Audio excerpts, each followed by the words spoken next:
This is Kai from Reporting Impulse, and together with my dear colleague Jay, co-founder of Visual BI, we like to invite you to our tomorrow's web session about the topic management and performance reporting in multiple BI tools. What are you going to expect? So first, we like to discuss the idea of IBCS and what are the advantages of having such a strong standard. And additionally, we like to describe the fit into this visual data analytics model and the interactive component. This is also part of our first book.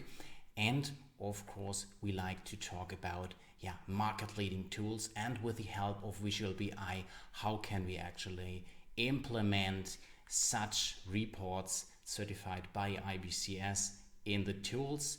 And if you are having not the chance so far to register, it's still open, and we are looking forward to your registration, and see you tomorrow. Bye.